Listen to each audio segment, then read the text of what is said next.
Student, I am going to start class first year physical education. Unit number 5 yoga.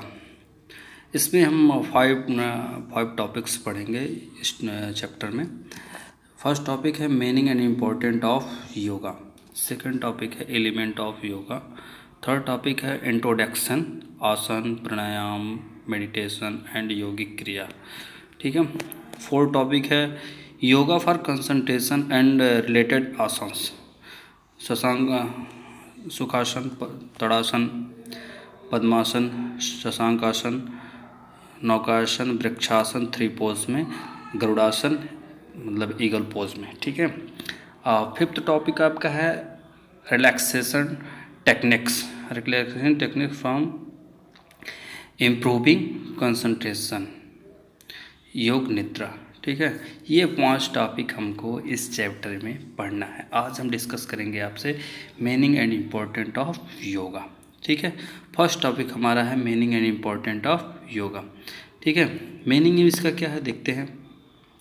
The term yoga is drive from a Sanskrit word yuj which means join और union. मतलब ये जो योगा शब्द है ये संस्कृत भाषा के यज वर्ड से लिया गया है, जिसका मतलब क्या है, जोड़ना। जोड़ना मतलब एक तरह से यूनियन, मतलब एक तरह से जोड़ना। ठीक है। आत्मा परमात्मा को in fact join the individual self which the divine और universal spirit is called yoga. मतलब कहने का मतलब आत्मा और परमात्मा के को जोड़ना, मिलन करना, एक तरह से ये क्या होता है आपका योगा कहलाता है। ठीक है। It is a science of development of man consciousness। ठीक है। फर्स्ट है आपका पतंजलि ने कहा है check the impulse of mind is yoga. मतलब पतंजलि ने कहा है कि योगा क्या है, योग चित्त वृत्त निरोध है। ठीक है। महर्षि पतंजलि ने checking the impulse of mind is yoga. ठीक है। अब सेकंड आपने कहा है महर्षि वेदव्यास ने क्या कहा है, yoga is attaining the pose. मतलब क्या है, योग एक तरह से समाधि है। ठीक है। योग समाधि है। ठीक है। उन्होंने कहा है, वेदव्यास ने कहा योग समाधि है। इन भगवत गीता यानी भगवत गीता में क्या है, लॉर्ड कृष्णा सेज यानी कि कृष्ण भगवान ने क्या कहा, स्किल इज एक्शन और एफिशिएंसी एलोन इज योगा। यानी कि कहने का मतलब क्या है, भगवान कृष्ण ने कहा योग कर्मस्य कौशलम, यानी कि योगा एक क्या है, एक स्किल है, एक कौशल है। ठीक है। जिसके माध्यम से हम करते हैं। ठीक है। वो है आपका ये भगवत गीता में कहा गया था। अब इसको हम देख लें, मीनिंग हो गया हमारे। अब इम्पोर्टेंट ऑफ योगा, क्या क्या इम्पोर्टेंट है योगा से। ठीक है। हम इसके हमारे 4 पार्ट में डिवाइड किया गया है, physical, social and mental and spiritual. ठीक है। पहला है फिजिकल इम्पोर्टेंट। फिजिकल इम्पोर्टेंट में हम देख लेते हैं फिजिकल प्योरिटी मतलब शारीरिक रूप से शुद्धता। ठीक है। यानी कि आपके इंटरनल और एक्सटर्नल दोनों शुद्धता, यानी कि आप बाहर वर्ग से भी आप साफ सुथरे रहते हैं, शुद्ध रहते हैं। और इंटरनल पार्ट्स में हम तमाम तरीके से आपका जो होते हैं नेति क्रिया, धोती क्रिया, कपालभाति जो करके हम इंटरनल पार्ट भी हमारा साफ सुथरा रहता है।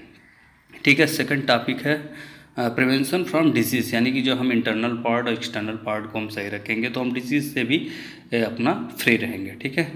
और उसके बाद कह रहा है third topic beautification of body, यानी कि हमारी बॉडी सुंदर भी लगती है, सुडौल भी लगती है, अच्छा लगता है। ठीक है। बॉडी भी ब्यूटीफुल उसमें आता है। ठीक है। ब्यूटिफिकेशन आता है। ठीक है, योगा करने से। उसके बाद नंबर 4 है करेक्ट पोस्चर ऑफ बॉडी, यानी कि हम जब योगा करते हैं, योगिक क्रियाएं उसमें करते हैं, आसन तमाम करते हैं, पोज करते हैं, तो उसमें क्या होती है, हमारे पोस्चर से जो होते हैं हमारी बॉडी की सही रहती है। हमारी सिटिंग पोस्चर, स्टैंडिंग पोस्चर जो हमारी बॉडी ठीक ठाक से रहती है। ठीक है। डेवलपमेंट ऑफ मसल्स, यानी कि हम जब एक्सरसाइज करते हैं योगा में, जो भी हम आसन करते हैं तो उसमें हमारी मसल्स खिंचती हैं, तनाव आता है, तो उसमें डेवलप ऑफ मसल्स यानी मांसपेशियाँ हमारे डेवलप करती हैं। ठीक है। अब 6 टॉपिक है increase the efficiency of heart and lungs. यानी कि हम जब योगा करते हैं, एक्सरसाइज भी करते हैं या प्राणायाम करते हैं, तो उसमें क्या होता है, हमारे हार्ट की भी एफिशिएंसी, वर्किंग एफिशिएंसी बढ़ जाती है, लंग्स की भी बढ़ जाती है, मतलब सांस को लेने के लिए रोकने की क्षमता बढ़ जाती है, स्टैंड मतलब आपकी पूरा कुंभक, रेचक, ये सब आपका स्टैंड कर जाता है जो हम करते हैं, तो इससे हमारी लंग्स की कैपेसिटी बढ़ जाती है। इंक्रीज इन फ्लेक्सिबिलिटी, हमारी बॉडी में फ्लेक्सिबिलिटी बढ़ जाती है, क्योंकि रेंज ऑफ जॉइंट हमारा मैक्सिमम खुलता है जब हम आसन करते हैं, योगा करते हैं। अब देखते हैं सोशल्स में। फर्स्ट है डेवलप सोशल क्वालिटी, यानी कि हमारे अंदर योगा करने से क्या होता है, सोशल क्वालिटी भी डेवलप हो जाती है, एक सामाजिक के क्वालिटी होती है वो भी डेवलप हो जाती है। डेवलप सोशल रिलेशनशिप, यानी कि समाज में एक तरह से एक दूसरे से रिलेशनशिप भी हमारे अच्छे हो जाते हैं, ठीक है। अब मेंटल क्वालिटी देख लें, मेंटल डेवलप देख लेते हैं। रिलेटेड मेंटल टेंशन, यानी कि रिड्यूस मेंटल टेंशन, यानी कि हमारे जो मेंटल टेंशन यानी मानसिक जो तनाव होते हैं वो भी योगा करने से, एक्सरसाइज करने, योगिक क्रिया करने से, प्राणायाम करने से मानसिक जो टेंशन होता है वो भी कम होता है, रिड्यूस होता है। प्रोवाइड रिलैक्सेशन, यानी कि हमको रिलैक्स, यानी कि हमारे माइंड को रिलैक्स भी मिलता है हम जब योगा करते हैं, ठीक है। और डेवलप कंसंट्रेशन पावर, यानी कि हमारा कंसंट्रेशन पावर यानी कि ध्यान केंद्रित करने की जो क्षमता होती है वो भी डेवलप कर जाती है। इंक्रीज मेमोरी पावर, यानी कि याददाश्त शक्ति भी हमारी बढ़ जाती है। जो हम योगा करते हैं, आसन करते हैं, प्राणायाम करते हैं, तो ऑक्सीजन क्या होती है हमारे पूरे माइंड में जाता है, तो हर एक जगह से हर एक कोशिकाओं को, सेल्स को मिलता है, जिससे हमारी मेमोरी पावर भी डेवलप हो जाती है, ठीक है। इंक्रीज विल पावर, यानी कि हमारी इच्छा शक्ति जो होती है, आत्मविश्वास, वो भी हमारा इंक्रीज कर जाता है, ठीक है। आपका लास्ट टॉपिक है स्पिरिचुअल, ठीक है। स्पिरिचुअल डेवलपमेंट थ्रू द आसन, यानी कि हम आध्यात्मिक रूप से भी डेवलप कर जाते हैं, ठीक है, जिससे ये हमारा स्पिरिचुअल डेवलप होता है। इंक्रीज द मेडिटेशन पावर, यानी कि हमारी ध्यान लगाने की जो क्षमता होती है, कंसंट्रेट करने की क्षमता होती है, एक जगह फोकस करने की, वो भी हमारी पावर बढ़ जाती है, एक जगह फोकस करने की, मेडिटेट करने की, ठीक है।